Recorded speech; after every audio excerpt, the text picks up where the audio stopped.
All right, so here's the second half of that how is the pattern growing guided note. So the next thing we're going to look at is how this pattern is growing numerically, which means how are the numbers growing, meaning the items in each case. So if we have a sequence of case 1, case 2, case 3, and so on, and the items in this case are blocks, we could then, how are the blocks growing?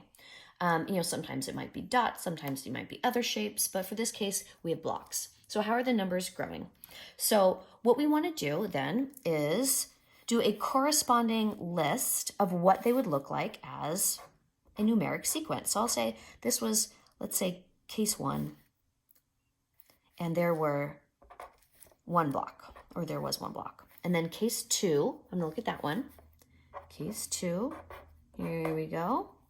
And that has 3 blocks. Case 3, how many blocks are in that one? There are 5 blocks. Now I'm putting them in squares right here just so that they stand out visually, but you can just write it as a list, that's fine. You're basically just creating a numeric sequence. Case 4 has 7 blocks, and case 5, that one has 9 blocks. All right, so now we want to look at the term-to-term change, or how it's going from this number in the sequence to that number in the sequence. Okay, so almost like the frames and arrows that you maybe have seen in previous grades.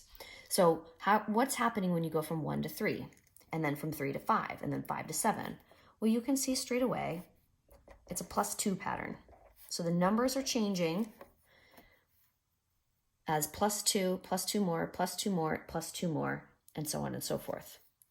All right, so now we take that visual pattern and that numeric pattern, and we try to come up with an algebraic rule that describes the relationship between the input and the output. So how did this case number 1 go into the machine, apply a function, and then pop out with a different number? So 1 went in and 1 popped out. 2 went in and 3 popped out. 3 went in and 5 popped out. Now we can put that in the table here to help us analyze that. So again, the first column is going to be the in, which is also referred to as the x.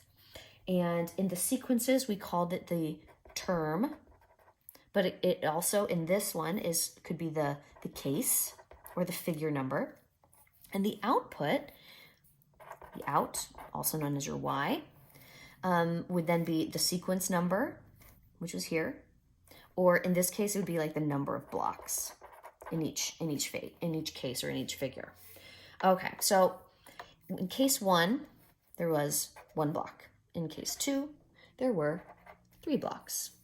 In case 3, there were 5 blocks. In case 4, there were 7 blocks. In case 5, there were 9 blocks. Okay, so now we're going to again annotate what we have here. So we already know that this change, we found that pattern, which we determined was +2,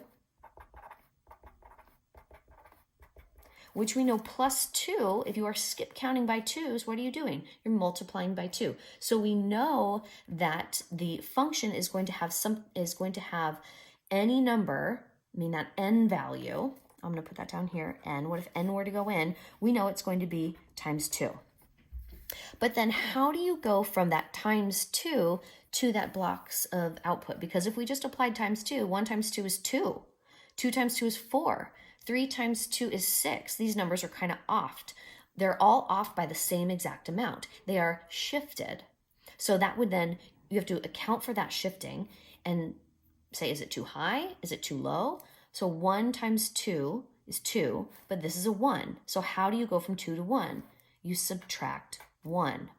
So our function or our rule is going to be 2n minus 1. Now let's go ahead and test that rule again with our other terms. 2 times 2 is going to be 4, minus 1 is 3. Aha, pretty good. 3 times 2 is 6, minus 1 is 5. 4 times 2 is 8, minus 1 is 7. Okay, so I think we're good. I think we found the rule. Now, the way that you find the rule, you're going to be looking for 2 things. The look-fors. You figure out the term-to-term change. okay? So in a linear pattern, it's going to be constant, right? So it's going to be plus 2, plus 2, plus 2, plus 2. So the term to term change, but keep in mind, it's not always going to be growing linearly. Sometimes it's a little trickier where it might be plus 2, plus 3, plus 4, plus 5, and the growth may not be constant. And then the second thing you're going to look for is the shift, meaning this -1 situation. So it could be a +1, could be a -1, could be a +2, -5, right? It could be anything. So you just need to analyze, once you've done the multiplier, what is it shifting by and in what direction? That will tell you the second half of the rule. Okay, so that's how we analyze visual patterns and looking at the growth visually, numerically, and algebraically.